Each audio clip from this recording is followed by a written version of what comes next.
Hello, guys. Howdy. Hayden, Josh here. What's up? Bringing you the second attempt at this video. My flip actually cut off. It flipped out. So, second attempt at our What Did You Read Wednesday weekly comic review videos. And this is a late video. Week late, A week late. We had spring break, and so now we're doing this a week late because we were apart for a week. Oh, no. And so we're going to jump right on board with comics that came out on Wednesday, March the 12th. All right, and, go for it. I'm jumping on board with Wolverine number 3. It's the third issue of the relaunch of Wolverine by Paul Cornell and art by Ryan Stegman.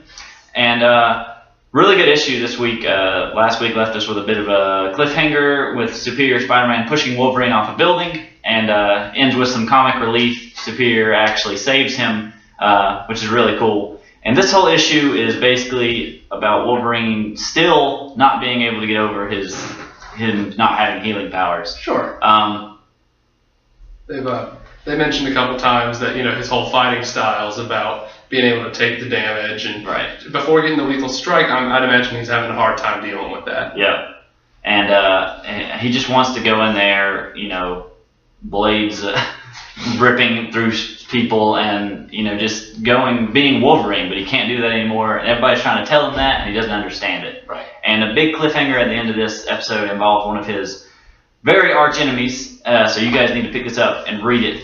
Really good issue. I give it probably a 7.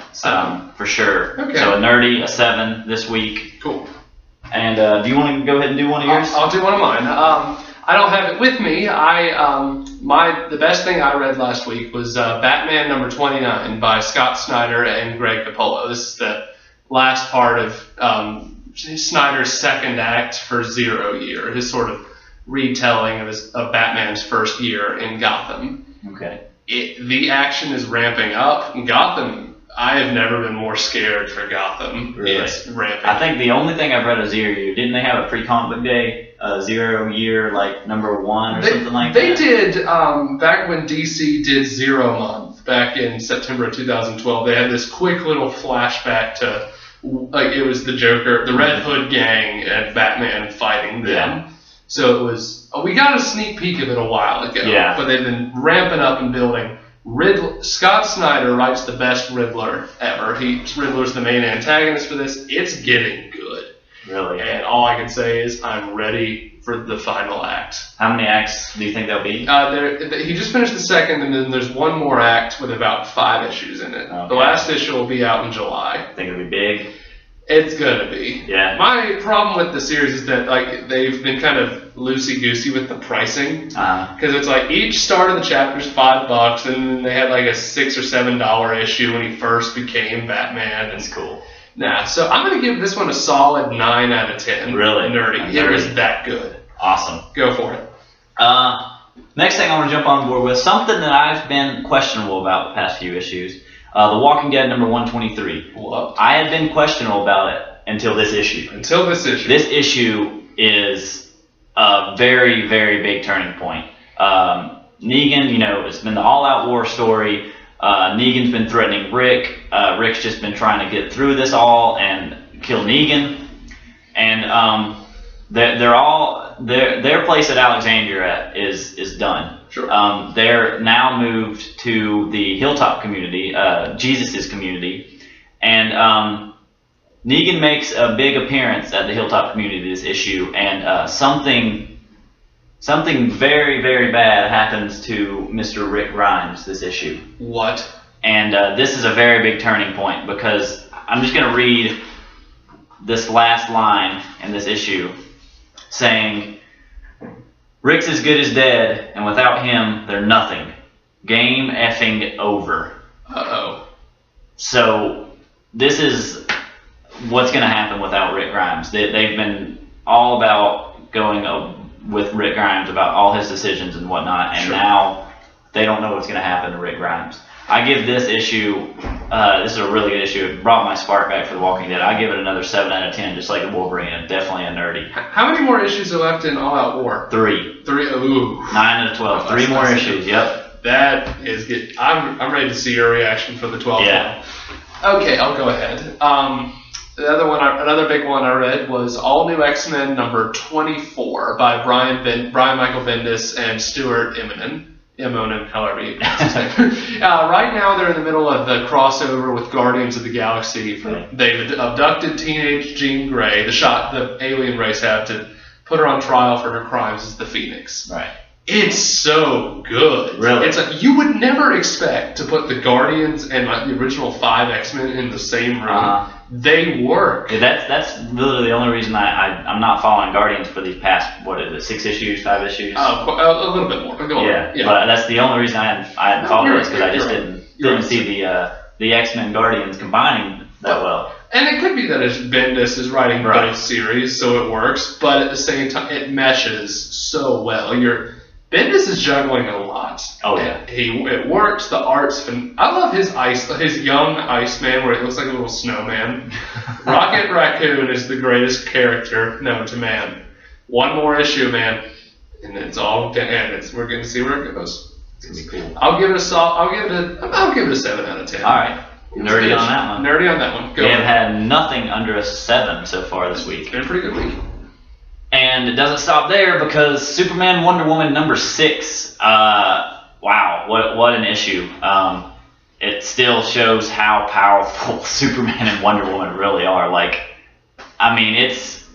You have Zod and Teora who Ignore it, go ahead. who are also very, very powerful Kryptonians, right, versus Superman and Wonder Woman. And it's another versus issue where they're fighting each other, and good Lord, this was such a good issue. Her brother, Hephaestus, makes a special kind of armor for Superman and Wonder Woman, which looks really, really cool. Here, show that to the camera, man. That is phenomenal. That kind of armor, which looks really, really awesome. And basically, it's just crazy. But we find out that someone's actually helping Zod and Feora.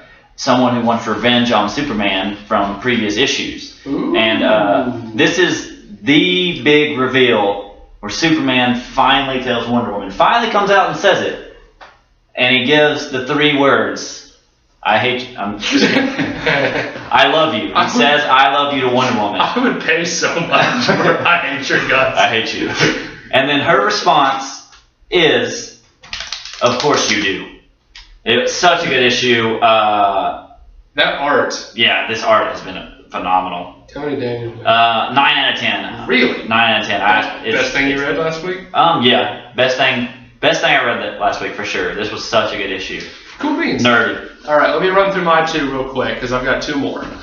Superior Spider-Man number 29, I think it is. I've heard some mixed reviews on this one. It's pretty good. Mm-hmm. My complaint is that Dan Slott is taking his freaking time with this. Okay. It's like he's got 2 more issues left of Superior, not counting the annual that comes out this week. Okay. But he's got 2 more issues to wrap a lot of plot threads up, and it's just he's taking his time with it. I felt 2099 was kind of shoehorned in. Really? He makes an appearance. Jameson has lost a lot of the good characterization that has been in this run. Mm-hmm.